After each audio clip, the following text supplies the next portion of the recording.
Standard 11 mathematics part first chapter 4 determinant and matrices.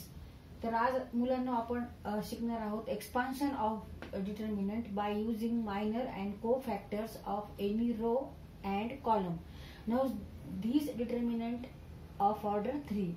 There are 3 rows, first row, second row, third row, and 3 column, first column, second column, and third column, and it contains 9 elements. This determinant contains 9 elements, 1 2 3 4 5 6 7 8 9. तर इथे आपण एका रोचं expansion करायचं तर किंवा एका कॉलमचं expansion करून आपल्याला ह्या डिटर्मिनंटची व्हॅल्यू काढायची. कोणता एक रो घ्यायचा, फर्स्ट रो किंवा सेकंड रो किंवा थर्ड रो, किंवा कोणताही कॉलम घ्यायचा, first column, second column, third column. त्याच्यासाठी आपल्याला फॉर्म्युला वापरून ह्याचं एक्सपान्शन करायचं, म्हणजेच ह्याची व्हॅल्यू काढायची ह्या डिटर्मिनंटची. तर आपण डिटर्मिनंटची व्हॅल्यू वेगवेगळ्या पद्धतीने काढू शकतो. एकतर तुम्ही रो एक्सपांड करू शकतात कोफॅक्टर आणि मायनसचा वापर करून, किंवा कॉलम चे मायनर कॉलमचे जे एलिमेंट्स आहेत त्याचे मायनर आणि को फॅक्टर काढून आपण इथे एक्सपान्शन फॉर्म्युला वापरून ह्याची व्हॅल्यू काढू शकतो. म्हणजे ह्या डिटर्मिनंटची किंमत आपण ह्या पद्धतीने सुद्धा काढू शकतो. 9 elements, 3 rows, 3 columns. Therefore, order of determinant is 3. Now, Aij represent element. Aij represent element where I represent row and J represent column. I represent row number and J represent column number. Now here A11 means what? A11 means element in first row and first column. A12 means element in first row and second column. Row number, first row and second column. आता इथे आपण ह्या डिटर्मिनंटचं expansion करू, म्हणजे ह्याची value काढू by using expansion of row, first row. आता इथे फर्स्ट रो मधले एलिमेंट कोणते कोणते आहेत? फर्स्ट रो मधले एलिमेंट आहेत A11, A12 अँड A13. हे फर्स्ट रो मधले सगळे एलिमेंट आहेत. इथे आपल्याला ह्याचा वापर करून इथे आपल्याला ह्याचं एक्सपान्शन करायचं. आता A11 तसं C11 काय आहे? तर C11 हा आहे को फॅक्टर ऑफ A11 आणि C12 इज को factor of A12. C13 is को फॅक्टर ऑफ A13. तर इथे आपल्याला को फॅक्टर काढताना सुद्धा आधी आपल्याला काय काढावं लागतं? मायनर्स काढावे लागतात. प्रत्येक एलिमेंटचे मायनर काढावे लागतात. म्हणजे आपल्याला नेसेसरी काय आहे? M11, M12 and M13 also necessary. These are minor. तर हे सुद्धा आपल्याला ह्याची व्हॅल्यू सुद्धा आपल्याला इथे काढावी लागते. आता मायनर कसं काढतो आपण? मायनर साठी आपण तर इथे समजा A11 ह्याचा मायनर काढायचा आहे, म्हणजे M11. तर यासाठी आपण काय करतो? Take remaining elements which are not in the row of this element A11 and not in the first column. Therefore, remaining elements are A22, A23, A32 and A33. मग इथे आपल्याला हा छोटा डिटर्मिनंट ऑफ ऑर्डर 2 चा मिळतो. मग M11 काढण्यासाठी आपल्याला काय करायचं? हा सॉल्व करायचा आहे. A22 into A33 minus A32 into A23. तर ह्या पद्धतीने आपण M11 काढत असतो, मायनर काढत असतो. आणि त्याच्यानंतर आपण C11 म्हणजे को फॅक्टर ऑफ A11. तर C11 काढण्यासाठी फॉर्म्युला आहे इथे. तर समजा आता Cij घेऊ आपण पहिल्यांदा. Cij equal to -1 I plus J into Mij. तर हा फॉर्म्युला इथे को फॅक्टर काढण्यासाठी वापरायचा आहे. आता इथे आपल्याला C11 काढायचा आहे. तर मग आपण काय करणार? C11 इक्वल टू -1 1 प्लस 1 म्हणजे -1 चा स्क्वेअर इंटू M11. तर ह्याप्रमाणे आपण आधी मायनर काढून नंतर को फॅक्टर काढायचे आहेत आणि नंतर फॉर्म्युल्यामध्ये element into cofactor of that element, असं करून आपण इथे फर्स्ट रो हा एक्सपांड करणार आहोत. तर फर्स्ट रोचे सगळे एलिमेंट घ्यायचे, त्यांचे मायनर काढायचे, त्यांचे कोफॅक्टर काढायचे आणि नंतर त्यांची काय करायची, आपल्याला ऍडिशन करायची.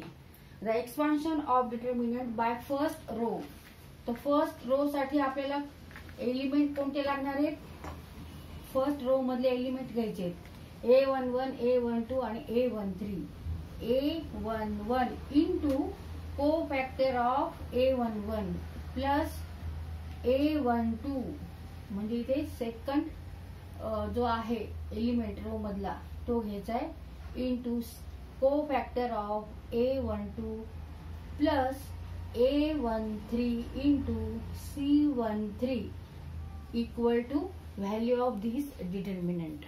तर इथे आपल्याला ह्या सर्व गोष्टी आधी काढून घ्यायच्या आणि इथे मल्टिप्लिकेशन करायचं एलिमेंट आणि कोफॅक्टर, एलिमेंट आणि कोफॅक्टर, एलिमेंट आणि त्याचा कोफॅक्टर, ह्याचं मल्टिप्लिकेशन करून यांच्यामध्ये काय करायची, ऍडिशन करायची, बेरीज करायची आणि जी व्हॅल्यू येईल ती व्हॅल्यू म्हणजे ह्या डिटर्मिनंटची व्हॅल्यू असणार आहे.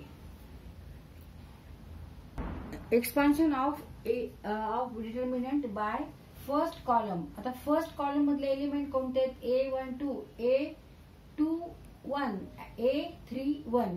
इथे 1 1 1 आहे म्हणजे हा फर्स्ट कॉलम आहे. त्या फर्स्ट कॉलम मधले एलिमेंट कोणते आहेत, फर्स्ट कॉलम मधले एलिमेंट A11, A21, A31. हा फर्स्ट कॉलम मधले एलिमेंट आहे. हा आपण फर्स्ट कॉलम रिप्रेझेंट केलाय. आता ह्याचं एक्सपान्शन म्हणजे ह्याची व्हॅल्यू काढायची बाय फर्स्ट कॉलम डी. तर ती परत कशी करायची, त्यांचे कोफॅक्टर घ्यायचे म्हणजे C11, C21 आणि C31. हे काढण्यासाठी आपल्याला काय करायला लागतील, आधी मायनर्स M11, M21 आणि M31 मायनस पण काढावे लागतील. मग अशी तर जो आपण फॉर्म्युला वापरला कोफॅक्टरचा तो वापरायचा आणि मायनस काढताना आपल्याला डिटर्मिनंट घ्यायचा आहे. सेकंड ऑर्डरचा जो डिटर्मिनंट तयार होतो आणि मग त्यावरून मायनस काढायचे आणि नंतर कोफॅक्टर काढायचा. आता परत आता इथे काय करणार आपण, एलिमेंट आणि त्याचा कोफॅक्टर म्हणजे C11 plus A21 into C21 cofactor of A21 plus element A31.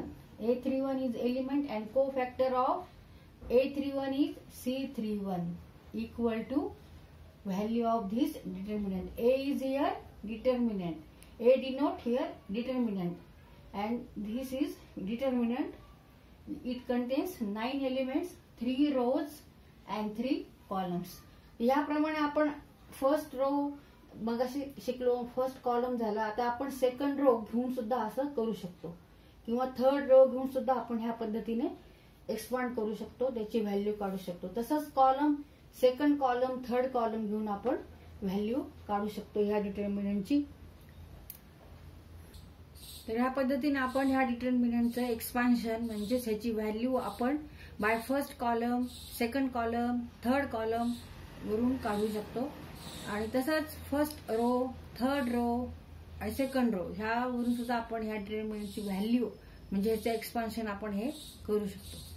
तर त्यासाठी आपल्याला काय लागणार आहेत, त्या एलिमेंटचे, आता समजा आपण इथे फर्स्ट कॉलम घेतला, एलिमेंट कोणते होते फर्स्ट कॉलम मध्ये, A11, A21 आणि A31 हे फर्स्ट कॉलम मधले एलिमेंट आहेत.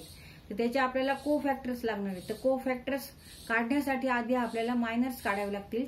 तर आधी मायनस काढून घ्यायचे आणि त्याच्यावरून कोफॅक्टर्स काढायचे आणि मल्टिप्लिकेशन कशाचं करायचं, तर cofactor of that element and that multiply that element असं करून आणि ऍडिशन करून मग ते एक्सपान्शन होणार आहे. म्हणजे A11 C11 कोफॅक्टर of A11.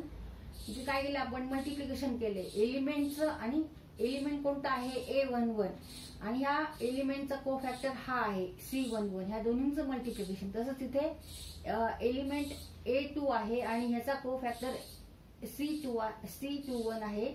Element आहे A21 त्याचा कोफॅक्टर आहे C21. यांचं मल्टिप्लिकेशन केलं. इथे हा एलिमेंट आहे A31 आणि ह्या एलिमेंटचा कोफॅक्टर आहे C31. यांचं मल्टिप्लिकेशन केलं आणि हे मल्टिप्लिकेशन करून आपण यांची ऍडिशन केली. And it is equal to value of this determinant. म्हणजेच आपण हा डिटर्मिनंट बाय फर्स्ट कॉलमनी एक्सपांड केला. तसंच सेकंड कॉलमनी सुद्धा ह्याच पद्धतीने आपल्याला एक्सपांड करता येतो. थर्ड कॉलमनी सुद्धा करता येतो. तसंच रोचं पण आहे. फर्स्ट रो घेतला तर फर्स्ट रो मधले एलिमेंट घ्यायचे, त्यांचे को फॅक्टर्स काढायचे. सेकंड रो घेतला तर सेकंड रोचे एलिमेंट्स घ्यायचे, त्याचे को फॅक्टर्स काढून आपण हा फॉर्म्युला वापरायचा आहे. थर्ड रो घेतला तर थर्ड रोचे एलिमेंट्स घेऊन त्यांचे को फॅक्टर्स काढून ह्या फॉर्म्युल्यावरून आपण हा डिटर्मिनंट एक्सपांड करू शकतो की ज्याची ऑर्डर किती आहे, 3 ऑर्डर आहे. जे 3 रोज आहेत, 3 कॉलम्स आहेत आणि इट कंटेन्स 9 एलिमेंट्स. तर ह्या पद्धतीने आपण हा डिटर्मिनंट एक्सपांड करू शकतो, ह्याची व्हॅल्यू काढू शकतो.